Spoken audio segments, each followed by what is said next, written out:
तो मैं आशुतोष उमाले, Datta Meghe institute of management studies का स्टूडेंट, अपनी team Tejas, Nikita, Madhavi and cameraman Riddhi के साथ एक सक्सेसफुल एंटरप्रेन्योर मिस्टर अमित वैद्य का इंटरव्यू लेने आया हूँ।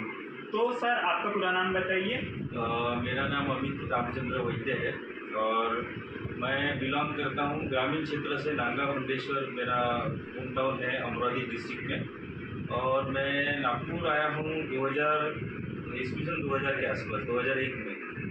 तो शुरू नागपुर से ही काम किया है, नागपुर से ही बिजनेस शुरू किया है। सर, आपका किस चीज़ का बिजनेस है? हमारा सैनिटरी नैपकिन्स पूरा हाइजीन इंडस्ट्री में, आप अगर जानते होंगे, महिलाओं का पैड। इसके साथ साथ हम लोग बेबी डायपर्स, एडल्ट डायपर्स, ये जो हाइजीन प्रोडक्ट यूज़ होते हैं। साथ ही साथ कुछ सालों बाद मैंने 2003 में हम लोगों ने बिज़नेस शुरू किया। और उसके साथ साथ 2014 आते आते हम लोगों ने वेंडिंग मशीन, जो सैनिटरी नैपकिन का वेंडिंग मशीन आपने देखा होगा कॉलेजेस में भी, या वो जो जैसे आपके कॉलेज में भी हमारा ही मशीन्स लगा है, तो वो मशीन्स का साथ जो पैड आप यूज़ होता है, वो यूज़ पैड को डिस्ट्रॉय करने के लिए इंसिनेटर, ये दोनों मशीन्स का भी हम लोग बनाते हैं। ये दोनों मशीन्स का पेटेंट भी मेरे नाम पे। ओके सर, आपने बिजनेस ईयर 2003 में स्टार्ट किया था, और कैसे और कितने फंड्स के साथ? ऐसा कुछ सोचा नहीं था। जब मैंने बिज़नेस शुरू किया नागपुर में, तो एकदम ग्रास रूट से किया। मैं कोई फैमिली जो है हमारा, कोई बिजनेस फैमिली थी नहीं। मेरे फादर बचपन में ही गुजर गए थे, तो मुझे बाय डिफ़ॉल्ट ही काम करना शुरू करना पड़ा। तो जब भी मैं आई थिंक 10th में रहा होगा, 10th 11th, तब से मैं काम कर रहा हूँ। और फिर उसी के खोज में यहाँ पे जब आया, तो मैंने एक 1700-1800 रुपये से यहाँ पे जॉब चालू किया, साइकिल लेके काम चालू किया। और फिर कुछ दिन डोर टू डोर, घर घर जाकर भी माल बेचा। ये समझ में आया कि मार्केटिंग क्षेत्र जो है वो बहुत बड़ा क्षेत्र है, और मार्केटिंग ही अगर अपने को करनी है, फिर ऐसा यूनिक एक आधा प्रोडक्ट देखना चाहिए। और फिर एक काम कर रहा था एक डिस्ट्रीब्यूटर के यहाँ, और वो डिस्ट्रीब्यूटर के यहाँ पे सैनिटरी नैपकिन की कंपनी थी, शी कम्फर्ट नाम का उनका ब्रांड था। उसका मैं मार्केटिंग करता था। मार्केटिंग चालू किया, कुछ मेरे ख्याल से उन्होंने 2200 रुपये मुझे पगार देते थे वेस्ट नागपुर के लिए। फिर उसमें वो प्रोडक्ट ऐसा था कि न्यू लॉन्च था, और हमारे प्रोडक्ट इंडस्ट्री में मल्टीनेशनल्स कंपनियाँ चलती है, जिसकी टीवी ऐड है, ये सब है। तो उसको बेचा कैसा जाए? तो ये बेचने के लिए कुछ तो भी नया पन चाहिए था। तो मैंने डायरेक्ट सेलिंग का उसका अनुभव था थोड़ा बहुत, तो मैंने डायरेक्ट सेलिंग का एक फंडा अपनाया कि जो लोग डोर टू डोर जाते हैं, घर घर जाते हैं, वो माल बेचते हैं, उनके लिए एक पूरा का पूरा एक नेक्सेस बनाया, स्ट्रक्चर बनाया। और वो काम मैंने फिर यहाँ पे नागपुर में बड़े तौर पर मैंने भी किया। जब कंपनी को लगा कि खाली ना पूरे भारत में सेल नहीं हो रहा है, नागपुर में ही सेल हो रहा है, तो फिर मुझे प्रमोट किया गया। फिर मैं नेशनल लेवल तक काम करता गया कंपनी। 2-4 साल कंपनी का काम करने के बाद समझ में आया कि अपन ये प्रोडक्ट कर सकते हैं, क्योंकि इसका इतना बड़ा वास्ट ये नहीं है कि इसको प्रोडक्शन में ना लिया जाए। और इंडिया की नीड है बेसिकली। आज के डेट में भी सैनिटरी नैपकिन इतना बड़ा मार्केट रखता है कि आज भी 40 से 50% ही महिलाएं यूज़ करती हैं। ग्रामीण क्षेत्र में आज भी महिलाओं के पास में सैनिटरी नैपकिन ऑन टाइम नहीं पहुँचता, रीजनेबल कॉस्ट में नहीं पहुँचता। और उसका बेसिक रीज़न है कॉस्टिंग, क्योंकि जो मार्केट में है उसका कॉस्ट भी थोड़ा ज़्यादा रहता है।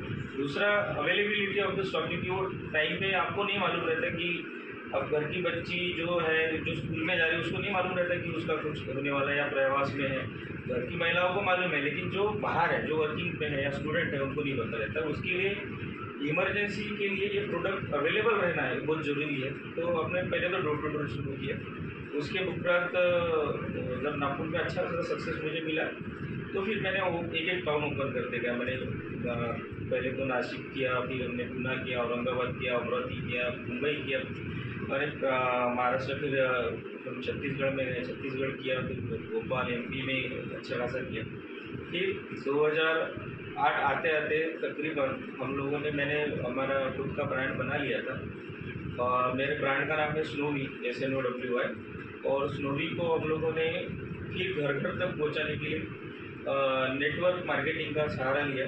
और तकरीबन इसका मेन उद्देश्य था कि महिलाओं तक ये प्रोडक्ट पहुँचे और ग्रामीण क्षेत्र की महिलाओं को काम मिले। तो क्योंकि मैं ग्रामीण क्षेत्र से आता हूँ तो मुझे पता है कि घर की महिला को लगता है कि मैं कुछ तो भी कंट्रीब्यूशन करूँ उसके फैमिली में। उसको करने के लिए तो बहुत कुछ रहता है, लेकिन रिस्ट्रिक्शन फैमिली के, फाइनेंस के, ये सब प्रॉब्लम उसके पास में रहते हैं। तो ये चीज़ों को बाईपास अगर करना है तो उसको घर तक बिजनेस देना है। तो घर तक अगर बिजनेस देना है तो एक वे है सैनिटरी नैपकिन, जो लेडीज़ टू लेडीज जाता है, सस्ता, उसको एक रीजनेबल कॉस्ट में दे, अच्छी बड़ी मार्जिन दे। तो उसको हम लोगों ने यूटिलाइज किया और इस तरीके से हम लोगों ने ये प्रोडक्ट को डेवलप किया। सर एक पॉइंट होता है कि लोगों को सिक्योर करियर चाहिए तो जॉब ज़्यादा प्रेफर करते हैं। आप स्टार्टिंग में जॉब कर रहे थे बट एकदम आपने ऐसे रिस्क ली मैं जॉब इन द सेंस यहाँ पे मैंने जब आया तो जॉब में मेरी पहली बात तो मेरे दिमाग में जॉब तक था नहीं।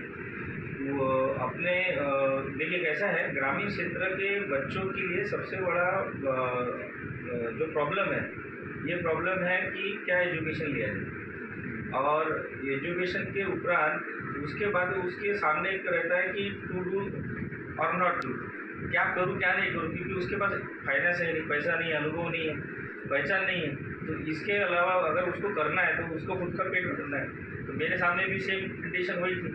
तो और उसमें हमारे पास तो हमारे छत्र छाया में हमारे पिताजी नहीं थे, घर चला रहा था। घर पे हमारे यहाँ पे बड़ा फैमिली है, हमारे 4 बहनें थी, 3 बहनें थी, भाई था। तो काम तो करना था। तो उस टाइम में ये नहीं सोचता था कि सिक्योर अनसिक्योर। तो मुझे लगा कि नहीं, हमें करना चाहिए, तो करना है, उधर निर्वाह करना है, बिजनेस करना है। तो वही हिसाब से मैंने बिजनेस किया। तो आपके सोर्सेज ऑफ फाइनेंस क्या थे? सोर्सेस मैंने देखिए, मैं पूरा बिजनेस ही मेरा जो शुरू हुआ है ना जर्नी, वो ट्रस्ट पे हुआ है। तो मेरे पूरे बिजनेस में 0 फाइनेंस है, 1 रुपये का ही मैं इन्वेस्ट नहीं किया। मैंने उधारी में माल लिया और नकदी में बेचा, नकदी में बेच के उधारी वालों को दिया। तो पूरी साइकिल ही मेरी जो चली है, मैंने अगर ईमानदारी से बताया जाए तो मेरी बीवी के कुछ मैंने जेवर बेचे होंगे 30-1 हज़ार के, जो अगर लागत लगी है तो बस वही लागत लगी है, उसके ऊपर ऐसा कोई लागत नहीं लगे। पूरा साइकिल ही हम लोगों ने ऐसा बनाया और बनती गई, क्योंकि ये ऐसा मार्केट है जिसमें जहाँ पे ज़्यादा सेल होता है तो कंपनी भी सोचती कि उसको दिया जाए, और बाद में ऊपर से खुद की कंपनी बनेगी। कुछ सालों बाद जब टर्नओवर बहुत अच्छा बढ़ते गया, 40 करोड़ तक हम लोग पहुँच गए, तो मैंने सोचा कि अपन खुद का इंडस्ट्री डालना चाहिए। फिर मैंने चाइना गया था 2014 के आसपास। चाइना से हम लोग एक 2-2.5 करोड़ का मशीन लिया, खुद का बूटी में प्लांट बनाया, रेंट में लिया था उस टाइम पर, लेकिन प्लांट बनाया। पूरे इवन विदर्भ में पहला मैन्युफैक्चरिंग प्लांट अपना था। और इतना बड़ा डेयरी करने वाला भी पहली बार कोई मराठी आदमी करे, ये उसके लिए थोड़ा लोग, इवन मेरे फैमिली में भी काफ़ी विरोध हुआ। तो वो होता है, कल्चर है कि हमारा इतना बड़ा ये एक ये नहीं है, एक फोन लेना पड़ेगा। जैसे अभी कोविड आया था तो उसकी इम्पैक्ट आपके बिजनेस पे कुछ हुई? हाँ, 100% हुए कोविड में, क्योंकि ये हमारा मार्केट ही ऐसा है कि सेल्स कस्टमर तक लेके जाना है, पूरा मार्केट ही सैचुरेट था उस टाइम, तो ख़त्म ही हो गया था। घर में बैठे थे तो कंपनीज भी बंद थी, नेचुरली पूरा का पूरा ऑपरेशन भी ठप हो गया था, लॉसेस भी भयानक हुए, ऐसा नहीं कि नहीं हुए। तकरीबन हम लोगों ने भी बहुत बड़ा लॉस झेला है, 4-5 करोड़ का लॉस तो हम लोगों ने खुद भी झेला है। ये 2-3 साल में, कोविड फर्स्ट और कोविड सेकंड में भयानक लॉस झेला है, उसकी इफेक्ट 100%। तो आप कोविड के जो अभी जो लॉस हुआ है उसको कवर अप करने के लिए आपने क्या सोचा? अंडरस्टूड है, देखिए तो कैसा है, बिजनेस में आपको रिस्क लेके चलना ही पड़ेगा। अगर प्रॉफिट हो रहा है, हाँ। कमा तो रहे हो, और एक आधा अगर आपको लॉस हुआ है तो आपको हैमर करना पड़ेगा। बिजनेस ये नहीं बोलता कि तुम हमेशा कमा के देगा, बिजनेस लॉस भी दे सकता है, लेकिन आपको हिम्मत रखनी पड़ेगी, करेज होना चाहिए। बस बिजनेस में हिम्मत करने का ही मेन जो ताकत है वो बस करेज है। अगर हिम्मत है तो बिजनेस कर सकते हैं। 2 चीज़ों से दूर रहनी चाहिए बिजनेसमैन को। मैं अगर शर्म करूँ एक चीज़, और दूसरा मैं अगर जिसको बोलते हैं ना चीटिंग, चोरी, वो नहीं करूँ। ये अगर नहीं है दोनों में, तो वो आराम से बड़ा बिजनेसमैन बन सकते हैं, कोई प्रॉब्लम नहीं, कोई दुनिया उसको झुका नहीं सकती। है क्या, माल लेना बेचना है, कोई भी व्हाटएवर, कोई भी एनी काइंड ऑफ बिजनेस, उसमें आपको एथिक्स रखनी पड़ेगी। थोड़े एथिक्स के साथ दुनिया अच्छे से कर सकती है। रिस्क तो है, वो तो अंडरस्टूड था, लॉस हुए, खराब लगा, प्रॉपर्टीज बेची। मैंने रिसेंटली अभी 2.5 करोड़ का हमारा प्रॉपर्टी बेच के लॉसेस कवर किए, करना ही पड़ा। तो सर जैसे आपने बताया कि आपका बिजनेस 17 ईयर्स से अभी तक चल रहा है, तो आपका जैसे लॉन्ग टर्म से चल रहा है आपका बिजनेस, तो आपको कुछ एक पिक पॉइंट बताइए जहाँ पे आपका बिजनेस एकदम बूम चला। ये तो मेरा तकरीबन बूम जो हुआ वो अगर मैं बोलूँ तो 17-18 में हुआ, जहाँ पे हम लोगों ने गवर्नमेंट्स के बड़े अच्छे से बड़े कॉन्ट्रैक्ट्स भी क्रैक किए थे। तो उस टाइम हम लोगों ने छत्तीसगढ़ में एक सूचिता योजना है वो हम लोगों ने लॉन्च की, और वो मेरे लिए पिक पॉइंट था। वहाँ पे छत्तीसगढ़ में सूचिता योजना को जो हमारे थ्रू लॉन्च हुआ था उसको भारत सरकार का एक अवार्ड भी मिला था, 3 नंबर का अवार्ड मिला था, जो बड़ा खुशी का मौका था। और छत्तीसगढ़ के हर स्कूल में हम लोगों ने मशीन लगाई है, सैनिटरी नैपकिन वेंडिंग मशीन और इंसिनेटर। तो ये एक बहुत बड़ा वो एरा था बिजनेस में। तो सर आप बताइए आपके मतलब आप इस बिजनेस को आप फ्यूचर में आपका मतलब और क्या प्लान्स है? स्काई द लिमिट है, ये बिजनेस में बहुत बड़ा स्कोप है। न्यू जनरेशन के लिए, आपके जैसे बच्चों के लिए भी बहुत बड़ा स्कोप है। इवन हर महिला के लिए मैं बोलता हूँ कि, क्योंकि देखिए प्रोडक्ट चॉइस जो है वो ऐसी होनी चाहिए, किसी की भी कोई भी बिजनेस अगर हम लोग करते हैं, आप भी करोगे या कुछ करना चाहता है तो उसको सेलेबल प्रोडक्ट चाहिए, उसको कन्वेंसिंग प्रोडक्ट नहीं चाहिए। मैं मोबाइल बेचने जाऊँ तो उसको मुझे कन्वेंस करना पड़ेगा, 1000 बार उसको कन्वेंस करना पड़ेगा कि ये नहीं, दूसरा अच्छा है, तीसरा अच्छा है, चौथा अच्छा है, या यही अच्छा है, वॉटेवर। सेलेबल प्रोडक्ट बोले तो इमीडिएटली यूटिलाइजेशन होना चाहिए। तो सैनिटरी नैपकिन एकदम ऐसा प्रोडक्ट है कि जो 100% यूटिलाइज होगा, वो कोई भी क्वालिटी का रहे, अगर इमरजेंसी यूज़ होगा कर, ठीक है। तो यूटिलाइजेशन अगर प्रोडक्ट का है तो इसके लिए लिमिट नहीं है। दूसरी बात, ये प्रोडक्ट में स्कोप कितना है, मार्केट भी साइज देखना पड़ेगा, तो स्कोप बहुत बड़ा है, भयानक स्कोप है। आज भी भारत में 50% महिलाएं यूज़ कर रही है, 50% नहीं कर रही है, इसका मतलब वो हमारे लिए कस्टमर बन सकती है पोटेंशियल। जो यूज़ कर रही है उसको भी हम क्रैक कर सकते हैं, अच्छा क्वालिटी का प्रोडक्ट भी, बहुत अच्छा क्वालिटी का अच्छा अगर हम लोग प्रोडक्ट दे रहे हैं और चीपर रेट में दे रहे हैं और कोई सुविधा दे रहे हैं, फैसिलिटीज़ दे रहे हैं, डोर सर्विस दे रहे हैं, तो ये सब अगर दोगे तो नेचुरली कस्टमर आपके साथ जुड़ेंगे। तो ये लिमिटेशन नहीं है प्रोडक्ट के लिए या मार्केट के लिए, बहुत बड़ा मार्केट है। किसी को भी, मैंने कोई भी प्रोडक्ट अगर सर्च कर रहा है ना तो आपको उसका खाली बस एक स्कोप देखना पड़ेगा, एनी काइंड ऑफ बिजनेस उसका। और ये प्रोडक्ट में और एक खासियत है जो मुझे बहुत अच्छी लगती है, इसकी लाइफ सेल्फ लाइफ बहुत अच्छी है। तो सेल्फ लाइफ होने की वजह से हम लोग उसको लॉन्ग टर्म पे सस्टेन भी कर सकते हैं। और फिर तो कंडीशन है बिजनेस जो है अपने को आप ये सैनिटरी नैपकिन का बिजनेस करो, लेकिन आपने इसके साथ में कोई और बिजनेसेस किए? मैंने बताया जैसे कि आपको, मैंने सैनिटरी नैपकिन्स के साथ सैनिटरी नैपकिन का वेंडिंग मशीन हमने बनाया, उसके साथ हम लोग ने सैनिटरी नैपकिन का इंसिनेटर बनाया जिससे प्रोडक्ट एक डिस्ट्रॉय करता है। फिर एड ऑन प्रोडक्ट कुछ हम लोगों ने डाले थे, जैसे कि महिलाएं ये बेचती है, ये तो हो गया एक। तो उसके साथ हम लोगों ने कुछ प्रोडक्ट डाले थे जैसे हाउस होल्ड प्रोडक्ट रहते हैं महिलाओं को यूटिलाइजेशन के लिए, लेकिन उसका एज सच बहुत बड़ा रिस्पॉन्स हमको नहीं दिखा, तो उसको हम लोगों ने डाइवर्सिफिकेशन के हिसाब से रखा। लेकिन वो सपोर्टिव है, 1-2% बिजनेस है, लेकिन 98% आज भी हमारा कोर प्रोडक्ट ही है। तो बाय प्रोडक्ट हम कर सकते हैं। हम लोगों ने सैनिटरी नैपकिन का मेकिंग मशीन्स भी बनाया, उसका भी हम लोग कराते हैं कि जो लोगों को माल खुद बनाना है, मेक करना है, उनके लिए भी मशीन बनाए। तो उसमें भी हम लोगों ने एक नया नवीनतम बना लाया है, वो एक नया एक प्रोडक्ट डेवलप किया है जो प्योरली है। और आज भी मुझे लगता है कि ऐसा एक इंजीनियरिंग प्रोडक्ट अगर मैं डेवलप करूँ तो उससे बहुत सारे लोगों को रोजगार मिल सकता है। आपकी क्वेश्चन, आज हम MBA कर रहे हैं तो आप हमें क्या गाइड करेंगे कि आगे हमें क्या करना है? आपको अगर बिजनेस करना है पहले तो माइंडसेट कर लो कि बिजनेस करना कि नहीं करना, क्योंकि ये 2 चीज़ों की वजह से आदमी काम करता है। एक तो परिस्थिति लाती है, हमारे परिस्थिति आई थी तो हम लोगों ने बिजनेस किया। दूसरा है कि भाई आप जैसा आपका एक है कि नहीं, हमको अभी एक लेवल है, आपके पीछे वो परिस्थिति नहीं है काम करना कि नहीं करना, तो आप पहले चॉइस कर लो बिजनेस करना कि नौकरी करना।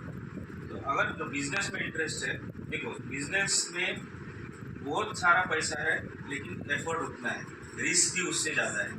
तो आपको पहले चॉइस करना पड़ेगा, secure life, unsecure life. Unsecurity दिखती है लेकिन पैसा भी बहुत है, ये भी आपके ऊपर है, आपकी कैलिबर कितनी है उतना आप करोगे। तो जब भी बिजनेस करो प्रोडक्ट को चॉइस ऐसा करो कि जिसमें स्कोप हो, समाज का भला हो। मेरे वजह से समाज में परिवर्तन अगर आता है, देश के लिए मैं अगर कुछ कर सकता हूँ, ये सबसे बड़ी बात है। तो ये उसको ध्यान में रख के ही कोई प्रोडक्ट का चॉइस करो और फिर उसके बाद में हम लोग वो प्रोडक्ट को डेवलप कीजिए, उसका मार्केट कीजिए। और मार्केटिंग की टूल्स को आज की जनरेशन को बताने की ज़रूरत नहीं, बहुत अच्छे से आप कर सकते हैं।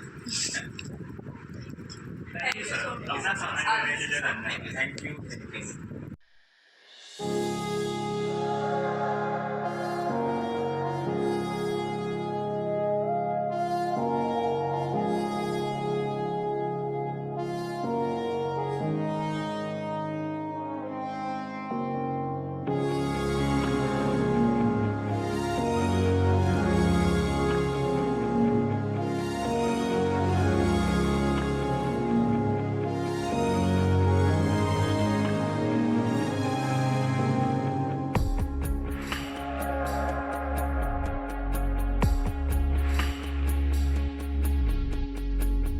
कहते थे लोग जो काबिल नहीं है तू, देंगे वही सलामियाँ। दिल थाम के जहाँ देखेगा एक दिन तेरी भी कामयाबियाँ। करके दिखा कमाल वो, आके ज़मीं पे दे के जाए आसमां। शाबाशियाँ, शाबाशियाँ, शाबाशियाँ, शाबाशियाँ, शाबाशियाँ, शाबाशियाँ, शाबाशियाँ, शाबाशियाँ।